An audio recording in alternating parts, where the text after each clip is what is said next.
Our cover story tonight comes from Argentina. Its capital is Buenos Aires. The name literally translates to fair or good winds.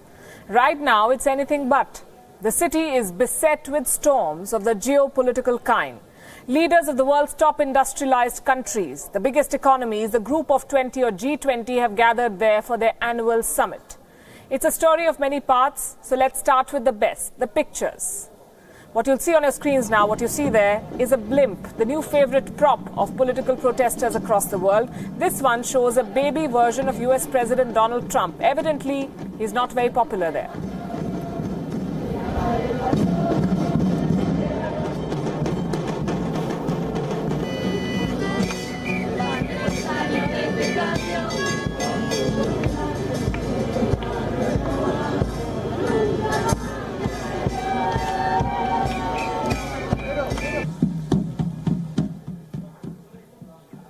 But Trump is not the only leader facing the ire of protesters in Argentina today. Like every year, activists turned up with banners marching against the leaders of capitalism. These 20 countries account for 80% of the world's GDP. Thousands were out on the streets. They accused world leaders of trying to take advantage of the region. Remember, Argentina is struggling with economic recession and inflation at around 45%. The government has announced tough austerity measures. 20,000 policemen have been deployed. What we are going through, it's not the time to bring all these presidents to our country. Firstly, they need to take care of the country's necessities and not what is happening externally. We really don't need this here. The G20 does nothing for us. So much for the red carpet. Argentina has taken a whole host of measures to maintain calm during the summit. Friday, that is today, has been declared a bank holiday. All those who are not involved in the summit have been advised to take Friday off and leave the city for the weekend. Now let's tell you about the arrivals. Indian Prime Minister Narendra Modi landed on Thursday night. It's a packed day for him today with two important bilateral meetings also planned. One of them just happened. An informal BRICS meeting, that too has happened. The Prime Minister raised the issue of terror financing on the platform.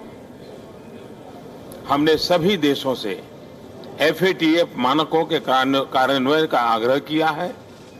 आतंकवादियों के network, उनकी financing और उनकी आवाजाही को रोकने के लिए संयुक्त राष्ट्र के काउंटर टेररिज्म फ्रेमवर्क को मजबूत करने हेतु ब्रिक्स और G20 देशों को साथ मिलकर काम करना होगा।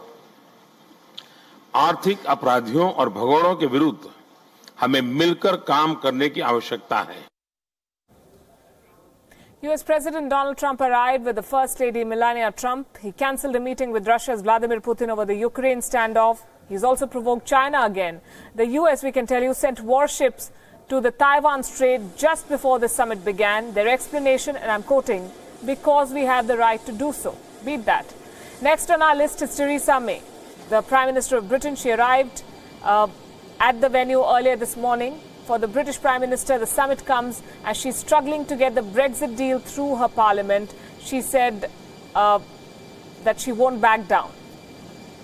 In fact, Chinese President Xi Jinping was also there. He is there. In fact, he's been accompanied by his wife, Peng Liyuan. Trade issues, particularly with the US, will be high on the agenda for him.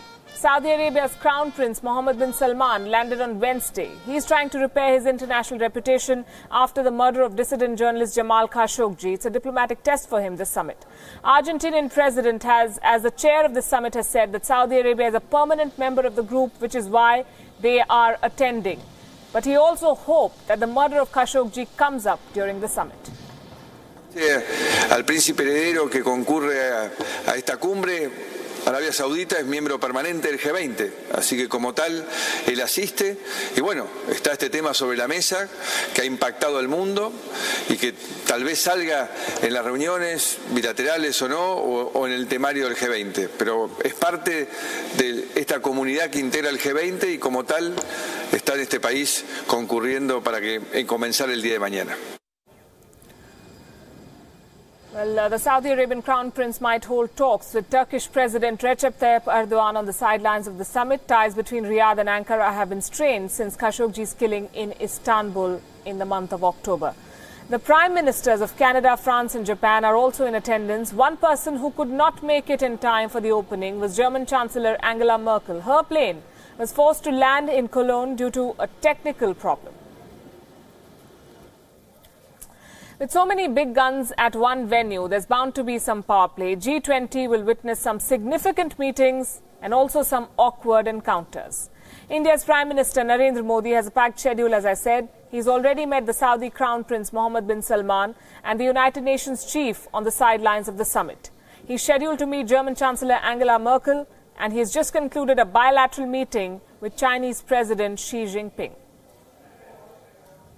यह वर्ष हमारे द्विपक्षीय संबंधों के लिए बहुत ही अच्छा और महत्वपूर्ण रहा है। मुझे विश्वास है कि अगला वर्ष इससे भी ज्यादा अच्छा रहेगा।